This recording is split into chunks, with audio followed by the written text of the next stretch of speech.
One of the popular things was the cot that you sleep on. There's an RPG-7 and RPG-18. To find these is pretty scarce. Welcome to the Gulf War.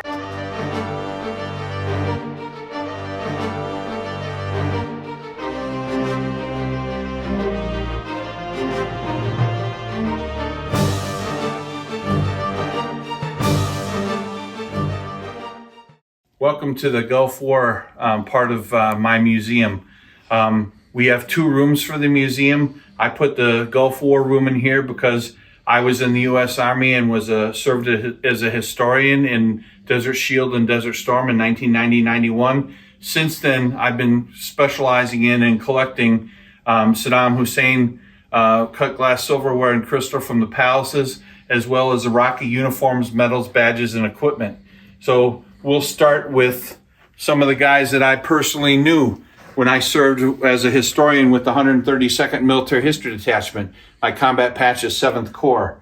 This is Captain Bob Bone, who was a REME officer that I met overseas. This is his uniform from before he became a captain. This is his warrant officer's uniform that he sent me after we got home from overseas. I also have his appointment document from the Queen.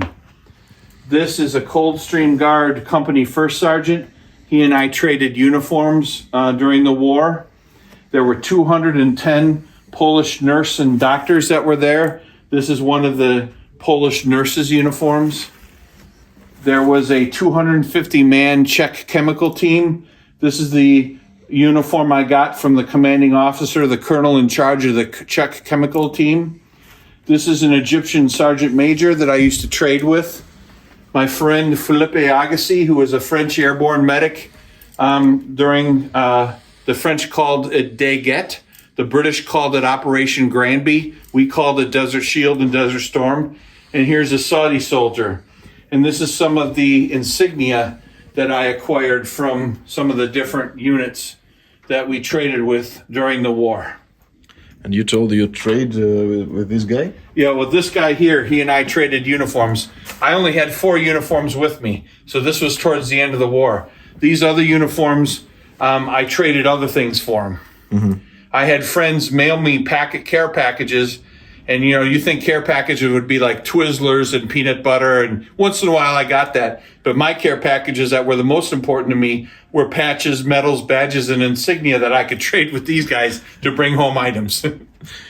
And what did you give him to get this stuff? What did you? Everyone was different. Some guys wanted American camouflage uniforms. Some guys wanted boots. One of the popular things was the cot that you sleep on. A lot of these cots from these other countries weren't as good as ours. So if you could get your hands on some cots, it was like gold over there. Wow. So I one of those things where I had to trade stuff with other supply guys to get cots, and then I traded cots to get the things that I want. That's cool. This is items from the Royal Kuwaiti Emir's Palace in Kuwait City. So just like in other wars, the Iraqis took these things from the Emir's Palace. And then when we went into Iraq, we took these things from the Iraqis. So they were taken multiple times. Most of these items were made by Beard, which is an English company that made them for the Royal Kuwaiti Emir. And how did you get it? This is stuff that I either picked up when I was overseas, or I've bought out several other collectors in the 90s that had Gulf War collections. And I have some Iraqi contacts overseas that still find me some of these things, although they're getting more scarce and harder to get, but I pick them up whenever I can. And is there any special markings? Yes, these are marked. Let's see if I can show you one with the marking on it. Oh, wow. Here's the marking here. And then the manufacturer's marking is Beard is on the back, on the spine. Maybe it would show up better on one of the bigger pieces. Okay. You can see that people started to pull the Kuwaiti marking out of there. I think they thought that was real gold. Mm-hmm. That's why you see some of them missing the marking. Or probably for to create like hate belt or something like that. Something like that. Or melt it and think they're going to get gold, but I don't think it was. Over here we have some Iraqi uniforms. This is a captain of the Republican Guard. He's got his officer's jump wing on here. This is a second lieutenant. This was an elite rifle unit, just kind of like the British. They designed a lot of their structure in the military, the Iraqis did, off of the British during the British Mandate period. And this is a special Republican Guard, and it's got a special stripe on the uniform, and it's got the Arabic in the triangle. This one was taken by a sergeant major friend of mine and still has some desert dust in it, which just, I would rather have things that were used than something mint that sat on a supply officer's shelf. Over here, I have some U.S. helmets, some Iraqi helmets, some souvenir helmets from both Desert Storm, and this one is from OIF. This is an Iraqi bringback AK-47 folding stock that was cut up and sold as scrap, that was bonded back together. There's an RPG-7 and RPG-18, and you can see the Arabic markings on some of this equipment. AK-47 magazines with unit markings on them, and sniper rifle magazines with Republican Guard and other unit markings on them. Here's the infamous Tariq Pistol, which was made by license under Beretta in Iraq. It's a 9mm carried by the Iraqis and is so marked on the slide. This is a Spanish Llama 22, and this is the box for it, the owner's manual, and the manual in Arabic that I found at the Valley of Death outside of Kuwait City. I didn't pick up the pistol until I was back inside the United States. That is a British Enfield musket from the Civil War period that, believe it or not, was captured in Afghanistan. I have capture papers and the documents to bring it back into the U.S. Yes, some of the Afghanis were still carrying Civil War muskets when we were over there during Operation Enduring Freedom. These are some Iraqi tanker helmets and headgear. This is an Iraqi field-grade officer's visor cap. And then in the back, you'll see a guard from the Royal Kuwaiti Emir's palace. And then you see various camouflage uniforms of the Special Forces and Iraqi Republican Guard. Nice one. Yes, this is an Iraqi naval dagger made by WKC, the same maker that made things for the Germans in World War II. There was only 5,000 men in the Iraqi Navy, and only so many men were officers. So there's not too many of these daggers in existence. It's a very difficult piece to get.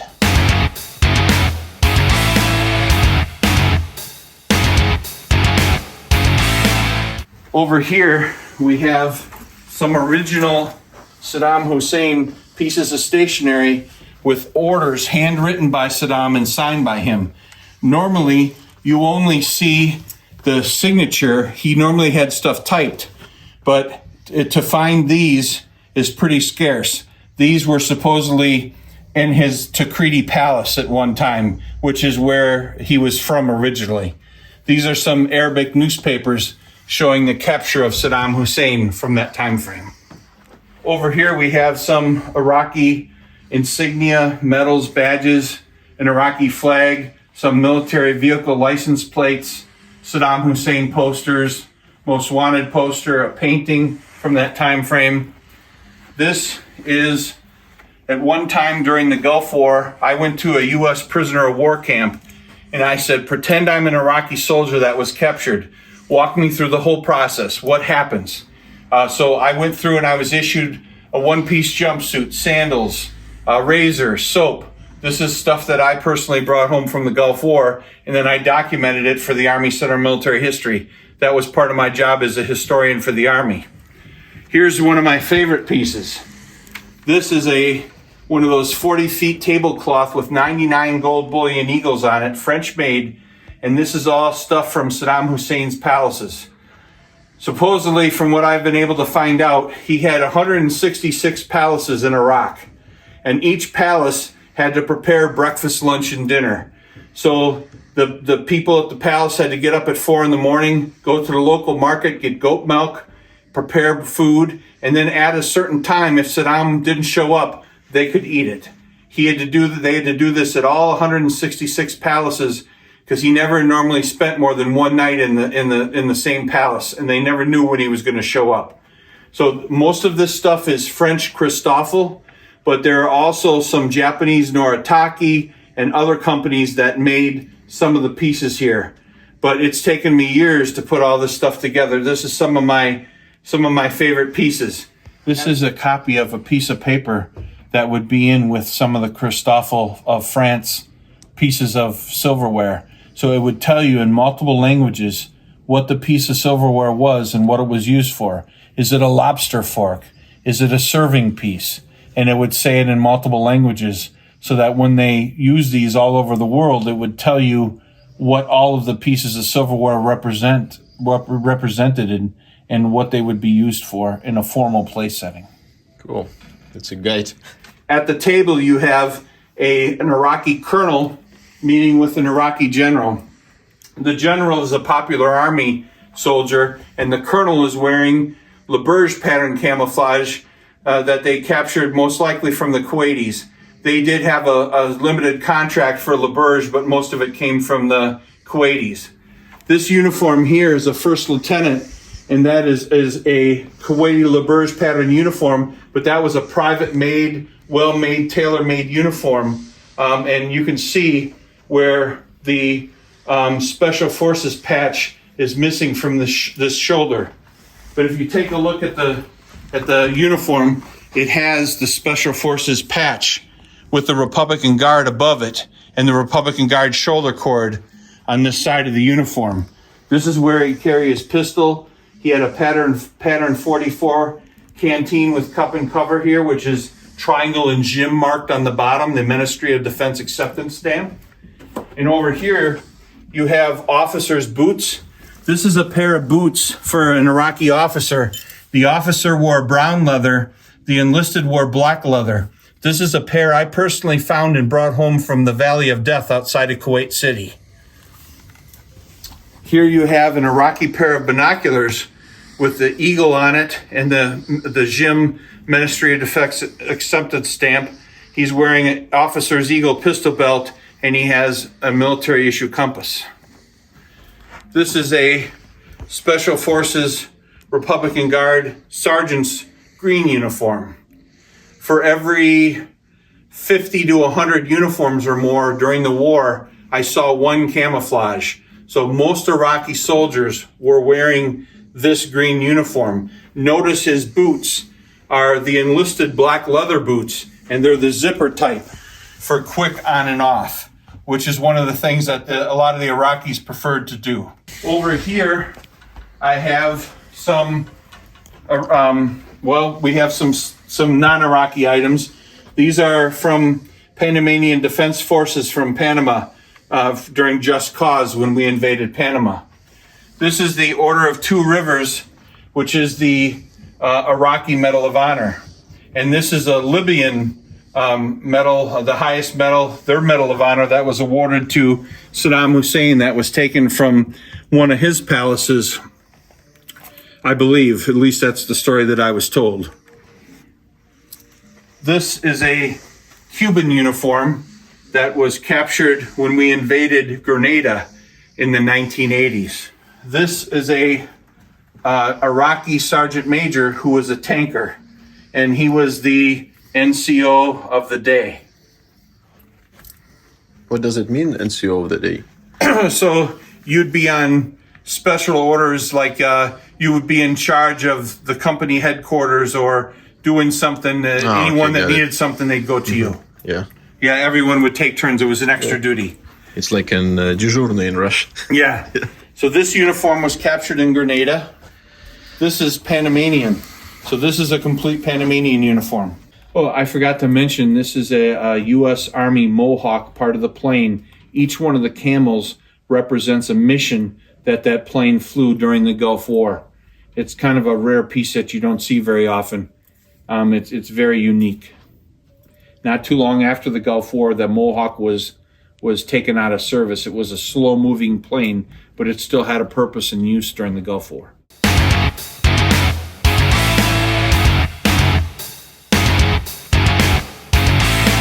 And then this is my jacket from the Gulf War. These are my ribbons. These are all patches that I got trading with different guys when I was overseas.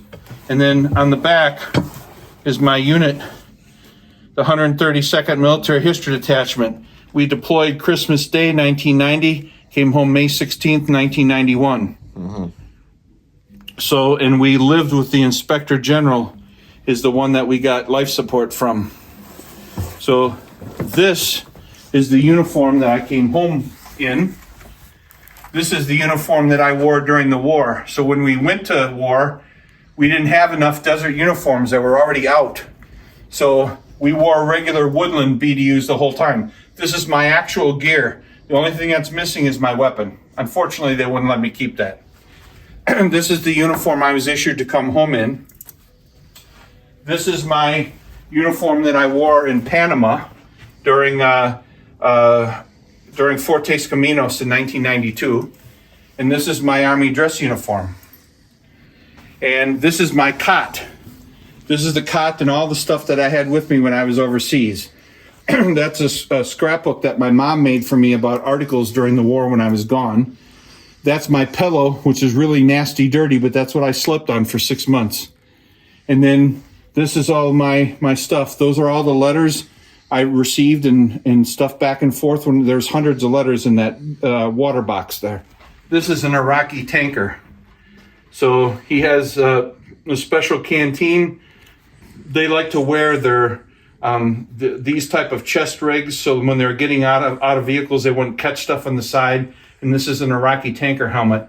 This particular one with the goggles is one I personally brought home from the Gulf War. Wow, that's your own war souvenirs. Yes. And did you get all this silverware from Iraqi Strait or from collections or all of the above? I get it from wherever I can. Veterans who brought it home, other people that have collections. I find it wherever I can. It's one of the things I'm known for. And how popular is Iraqi them in the United States? Iraqi items weren't as popular right after the war, just kind of like Vietnam collectibles weren't as popular, but they're starting to come into their own time. The palace items are starting to become more popular. Helmets are more popular, camouflage. Certain things within the Iraqi genre is more popular than it ever was, and some of it is still kind of not that popular, but overall it's starting to pick up. Wow, that's cool. This is a tam o' shanter that I personally brought home from a Scots guy. I couldn't get him to part with it until I found him he wanted a cot. So I had to come up with a cot in order to get this Scotsman's tam o' shanter and bring it home. So this is kind of one of my prized pieces. What is your most favorite item here in this room? In this room, it would be the Saddam Hussein Palace Silverware, cut glass and crystal.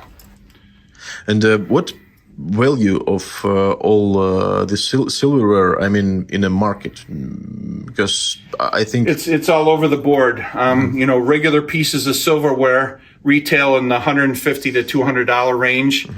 Some of the pieces are anywhere from several $100s to on up from there. It just depends on what type of piece it is, how rare it is.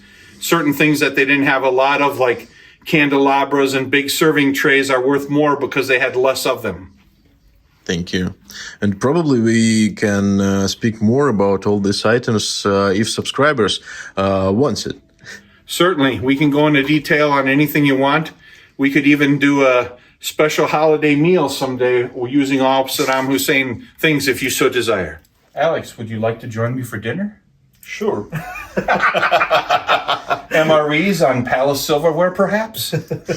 Wow, that's so great. And thank you very much for your tour and your museum. And it's incredible things and very big focus. You know how to say it. When you see in one place so much items from different periods, that's so great. And this room is like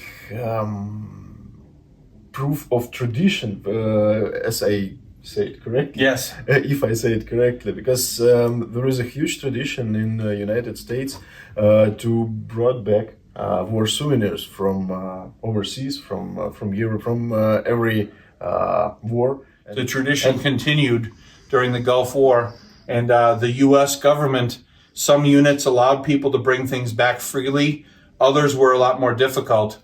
But when Alex takes a look at some other items closer, I can show you some of the capture papers. They actually did capture papers in the Gulf War, and I have capture papers for a number of the items that I brought back. But not all units were able to bring things back. 82nd Airborne, a lot of their officers didn't want guys bringing things back. So in order for them to get something back, they had to take an Iraqi beret, put their flash on it, and wear it home. While other units were able to freely bring back stuff with or without capture papers. But the continuation from what was started beforehand continued into the Gulf War of searching and looking for artifacts. Some of them even resulted in guys getting killed or wounded, just like in World War II, searching for artifacts, stepping on cluster bombs or things that were booby traps. So you had to be careful. And how it works, this system with captured papers? You have to approve that you found it in a battle, or you had to fill out the capture paper and take it to your commanding officer with the item, and then he would approve whether or not you could bring it back. Basically, he's saying that it's of no intelligence value and that it's okay for you to bring it back. So if it was something, say, handwritten in Arabic and you didn't know what it said, they might say, well, let us read it first and we'll get back to you. If it was a helmet or a uniform, it was usually no problem. Okay. And what about weapon? I mean, firearms? No, there were no firearms. Yeah, some came back into the country. Some were melted, like I told you, cut up and put back together. But firearms were not able to be brought back during that time. Some have showed up since, but they weren't legally supposed to come home. And during Second World War, it was possible, and some guys brought back, some guys not. Yes, during Second World War, firearms was a possibility as long as you filled out the right paperwork. However, in Afghanistan, that musket that I showed you, there is paperwork that goes with that gives you permission to bring it home. And the guy that brought it home actually mailed it home from Afghanistan. Mm-hmm. I have the original box that it was sent in. Oh, wow, interesting. And what year it was? It was a Civil War Enfield, so it's dated 1860 something. I mean, what year he sent it back? Oh, I'd have to look at the box, but the early 2000s for Afghanistan. Okay.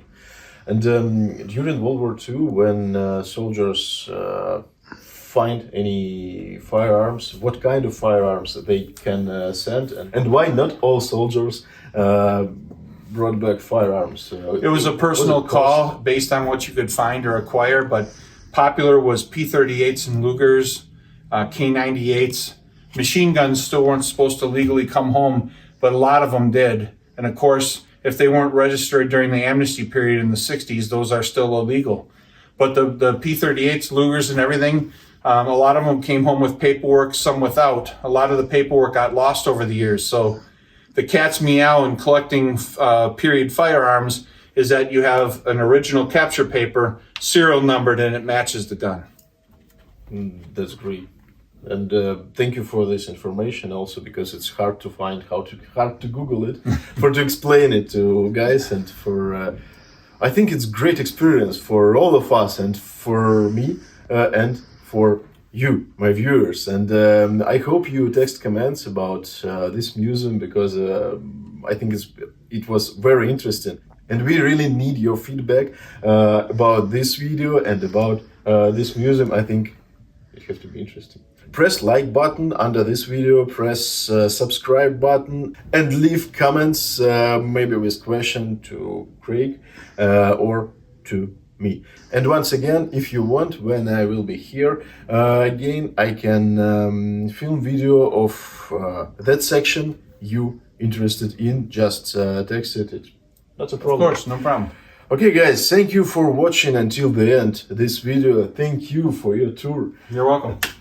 And see you next time.